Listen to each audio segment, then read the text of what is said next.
President Biden, Vice President Harris, and my fellow citizens. The golden age of America begins right now.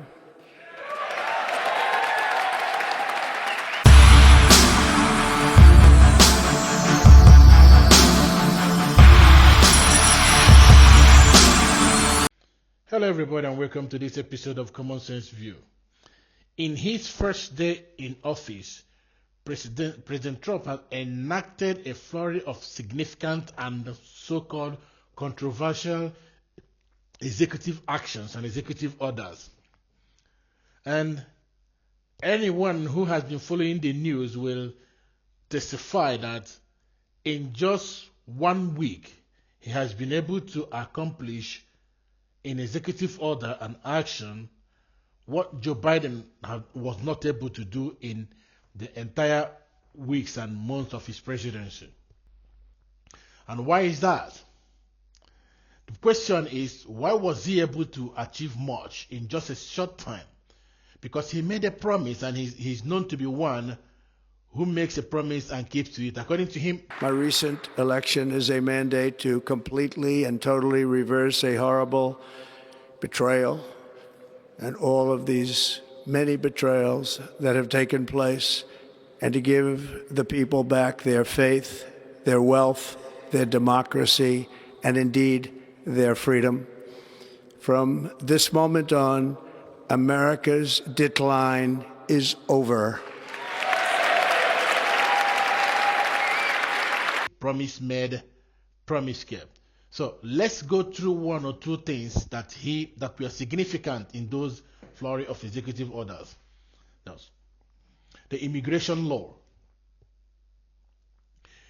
According to him, the immigration was what won him the election, hands down. You may have different opinions, but he believed that his action and his constant hammering on the migrant crime and the excesses of unrestricted immigration on both the treasury, the quality of life, and security of people, security of life of the American people was one of the things that pushed even people who never agreed with him to vote him in this election. So that is, I believe that so strongly. I don't know if you believe that also. So in immigration policy, let's see a short recap of what he wrote. Immediate changes. The Remain Mexico policy was reinstated, requiring asylum seekers to stay in Mexico during U.S. court proceedings. Additionally, the refugee admission program was suspended until further notice. That's like a replica of what happened in his first time in office, where he paused every immigration for 3 months from countries, according to him, were not fully vetted by their government. It's a similar thing, but this is targeted only to illegal immigrants who are all asylum seekers. That every movement in that direction should be paused until further notice. I cannot read his mind, but I can presume that further notice means that until they are able to get the border in control. So I don't know what you think about the situation of the border, but I know, having been following the news for these past 4 years, that approximately 10 million people entered the country. And it is completely unsustainable. It doesn't matter who you are. You understand the quality of what you are doing when you have to stay in line, wait for your own turn. When it comes to your turn, you go for that interview. When you get that visa, you jump around like you lost your mind. You appreciate your movement. You appreciate the people who are inviting you in. But when you have to flagrantly just walk in at your own pace and be given credit card, debit card to use at your own whims, you simply don't know the value.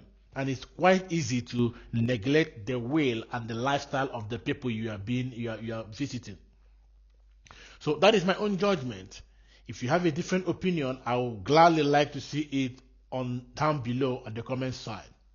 So another important part of his order was he withdrew from the Paris Agreement and the World Health Organization, signaling a shift in global engagement. Now, this is not my own saying. That was what Newsweek put in quote. signaling a shift in global engagement. But from my own perspective, from my understanding of his own point of view, he said that these two organizations don't do much to foster development in the U.S.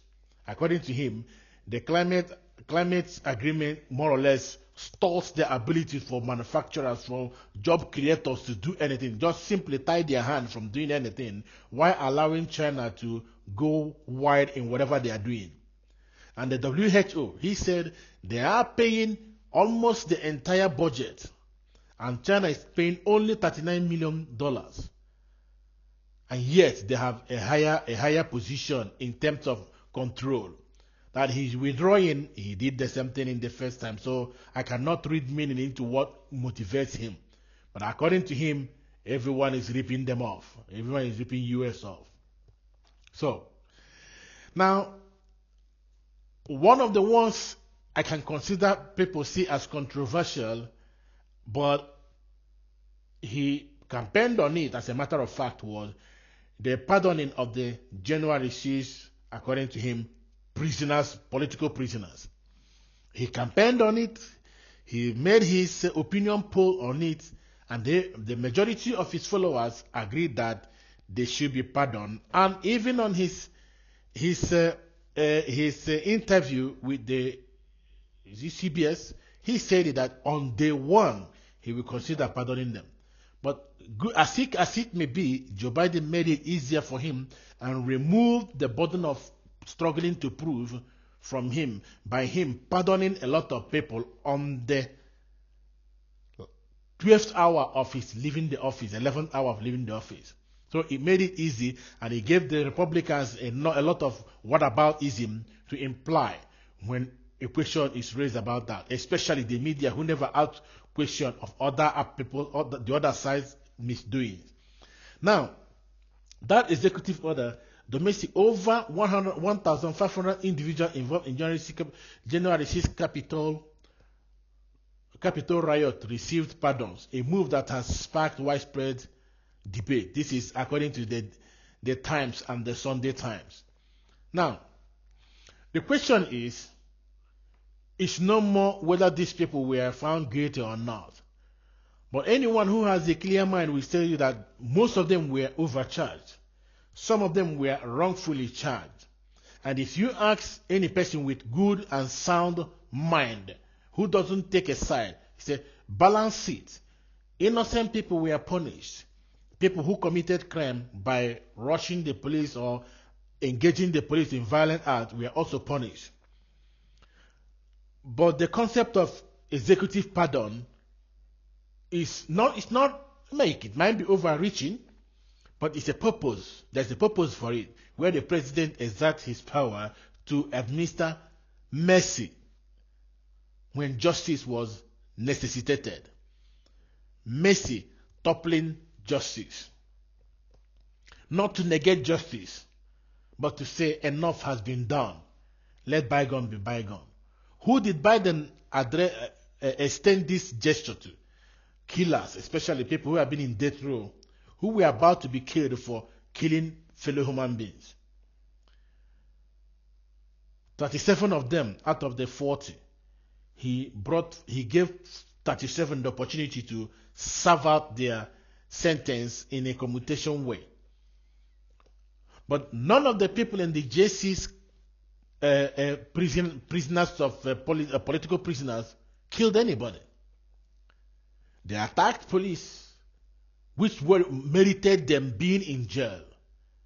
But if you consider how many years they have served in prison, I think they deserve at least commutation. And as a matter of fact, some of them, according to him, he didn't pardon. Rather, he committed their sentence. That means he acknowledged that they were not supposed to receive full pardon. But their punishment was to be tempered with mercy.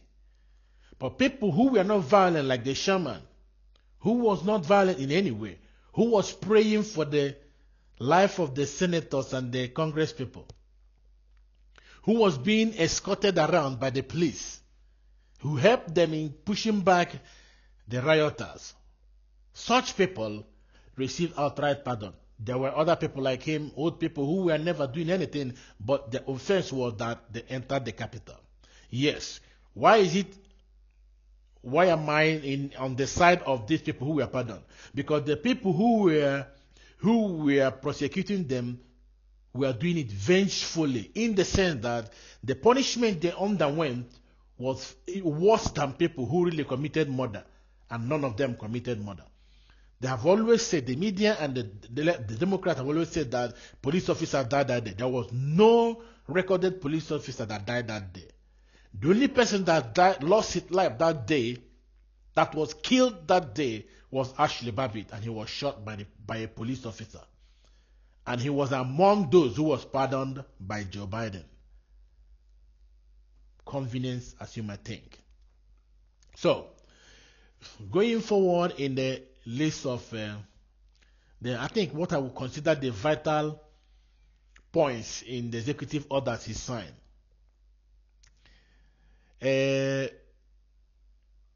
Now, he revoked 78 executive orders from the previous administration targeting policies related to diversity, equity, inclusion, and climate change.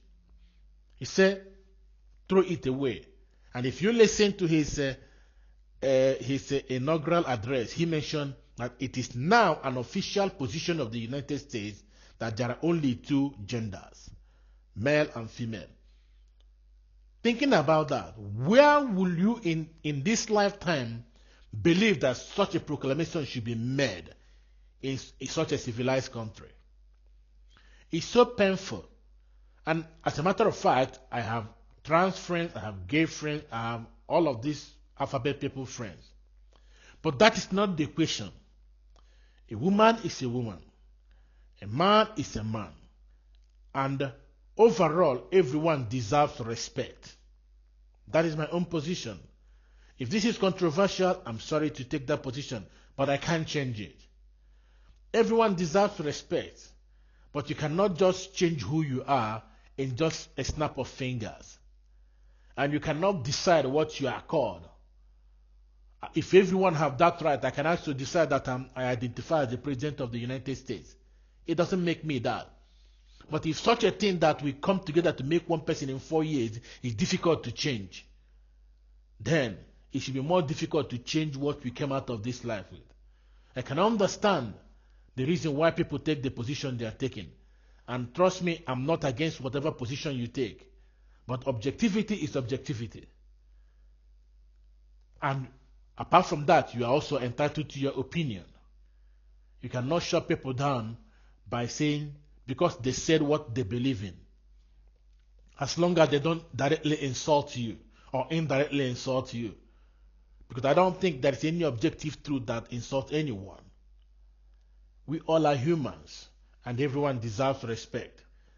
But we don't have any right to our own figures of speech. We don't. Unfortunately. So he removed also the DEI. People call it DI. Diversity, equity, and inclusion. He removed that from every department in the US, and also immediately put the people in those departments on paid leave until I think it's 3 months or thereabout. Also, he removed the work from home emergency executive order signed by Biden and declared that if you do not return to office, you will be outrightly fired. They may sound controversial, but to me, they are common sense. And according to him, we are in an era of common sense revolution. So, going forward,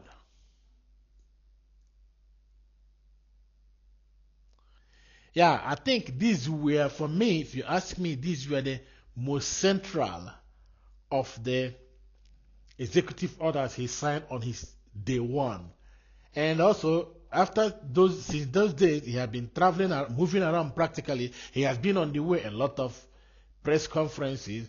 He was in LA talking to the LA, both the commission to help people build back their destroyed homes.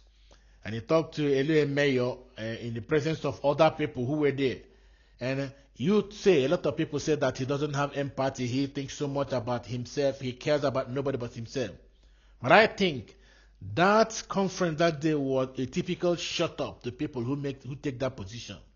You see somebody fighting for his voters and fighting for everyone, whether you voted for him or not. When he said, let people build their own house, those who can start now to remove the debris from the position of the house, who want to start building should not be stopped by any rules or regulation. They should be allowed to start right away, not 1 week. Also on tariffs, I often agree with you on tariffs. But how about no tariffs on building materials for the next 3 years? We'll take a look at that, actually. Mr. President. Mayor, please. Yes. First of all, let me just take the opportunity to officially welcome you to Los Angeles. Really appreciate you coming, and especially you come just a few days after your inauguration. So I want you to know that your presence here is very much appreciated. Let me also say that I know you had an opportunity to see the devastation. You've seen the extreme loss, the grief that people are going through here. And we are 100% committed to getting this neighborhood rebuilt again. You mentioned a couple of things in terms of us expediting. So I signed executive directives right away so that we could cut the red tape. We could get people back building as fast as possible. And we're going to continue doing that. Mayor, the one thing is they are saying they will not be allowed to start for 18 months. No, that will not be the case. Okay, I just hope you're right. You can hold me to it. There's 4 groups said that. No. That would be it. They should be able to do it. They should be able to start tonight. That will not be the case. You know, first we have to take care to make sure that there's not getting rid of the hazardous waste, cleaning things up so that people can start right away. And just like you said, if somebody had their house was destroyed and they're going to rebuild essentially the same, maybe a little bit longer, a little bit higher, they really shouldn't have to go through much of a process. So I want you to know that we are expediting that. We absolutely need your help. We need the federal help. You got it. I told you. You will have no permit problem. There will be 0 delay. And as far as I'm concerned, you already have the permits. And the resources. I am more worried because I met at least 8 groups of homeowners, and I'm much more worried about the fact that they said it's 18 months exactly. And they were devastated. They want to start now. They want to start removing things. They're not allowed to do it now. And you mentioned hazardous waste. Well, the hazardous waste, what's hazardous waste? I mean, you're going to have to define that. We're going to go through a whole series of questions on determining what's hazardous. Nope. I just think you have to allow the people to go on their site and start the process tonight. And we will. Okay, good. That tells you, at least, even if he's pretending. After all, Aristotle said that sometimes, just as you can learn vice, you can also learn virtue. By doing something constantly, you make it a part of your life. So, even if it is pretending, then it's a good pretending. Even if he's pretending that he cares, then it's a good one. And that is what I think. Also, he had 2 rallies. One was before the election, before the inauguration, and the other one was in Nevada. And in Nevada, it was electric. He said 1 or 2 things, especially how he came to the concept of no tax on tips. And he reiterated it again that not just with the executive order, they will find a way to engrave it into the laws of the land. So, for me, this is my own summary of what he has done so far. And as he usually says, promises made, promises kept. And he will continue fighting for not just the people who voted for him, but for the entire country. And you cannot influence him because he's not looking for money. So that is why when you are fighting somebody who has nothing to gain from you, and nothing you can make him lose, his focus is on the people and on the work he's got to do. So on that note, I call it a quit for day. If you like what you had, please don't hesitate to smash that like button and the subscribe button. Also, click on the notification bell so that you don't miss any of my posts. And on that note, see you next time. And while we meet, we wait for another. Enjoy your peaceful weekend.